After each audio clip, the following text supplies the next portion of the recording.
I think it was one of the tactics he was using to try and put pressure on the other side to cede his way. Washington editor-in-chief, Trump watcher in office, Katy Balls, joins me now. Katy was also, I believe, at Davos. Is that right, Katy? Yes, it was my Davos debut. Yay! What was the food like? Someone told us you couldn't get raclette for love or money. I didn't see any raclette. It was actually quite scarce on food, maybe because I wasn't in the highest flying section of the conference. I did end up at one drinks party where there were lots of plates of cheese, but it wasn't melted. Right, good. Meanwhile, a hell of a week geopolitically. All of the problems or the changes or the what would you call it? Chaos, I suppose, originating from exactly where you are now. Firstly, let's kick off with Greenland. Did Trump ever mean to invade Greenland?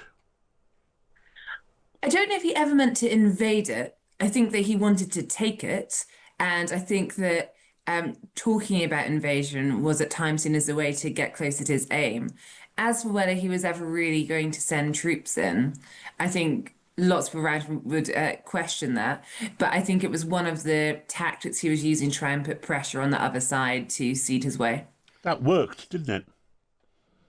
To a degree, I mean, I think it's tricky at the moment because we need to see what exactly this deal on Greenland is that's been agreed. Because obviously, you have some figures or the framework they're talking about at the moment saying is actually pretty much what the US could do before. Perhaps it can build up its bases a bit further.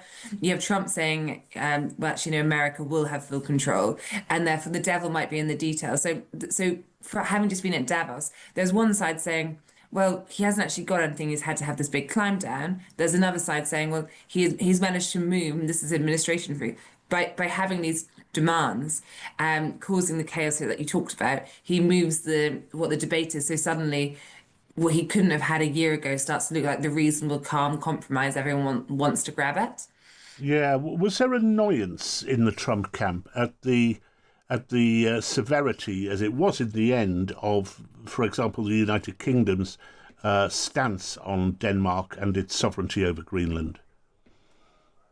There was annoyance, just in the sense of Donald Trump's Truth Social account, which grew more irate as the days went on, and you had various leaders coming out. And then I think that, in the grand scheme of things, Emmanuel Macron, of course, has been, stronger in his criticism than Keir Starmer. But Keir Starmer's been more critical than he usually is. Yes. I mean, Emmanuel Macron had a whole section in the Davos speech of Donald Trump lifting the lid on negotiations, talking about those sunglasses he was wearing. And obviously, Keir Starmer had the difficulty of the Chagos Islands and Donald Trump taking to Truth Social to criticize the deal. Well, we ought to talk about the Chagos Islands. Are they still lobbying the British government to drop this idea? I think it's certainly the case the administration is still concerned about this deal.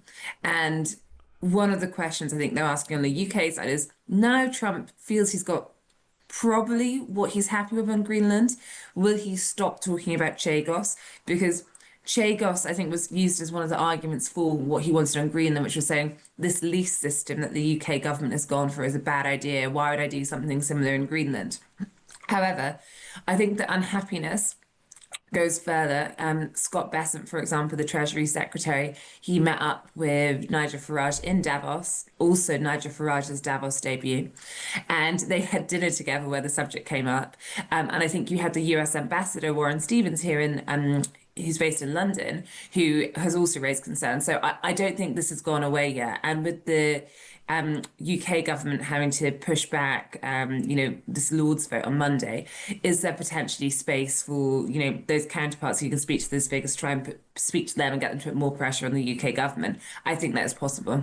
The argument was also always that Donald Trump originally okayed the Chagos deal that David Lammy and Sir Keir Starmer were waving around. Yes, and I think, the UK government, I remember covering this in Westminster when I moved to Washington. they had been very nervous about this. The argument was that the US wanted them to do it, and some of that went back to obviously the Biden administration, and then it was the fact that Marco Rubio, the Secretary of State, and Donald Trump had come around to it.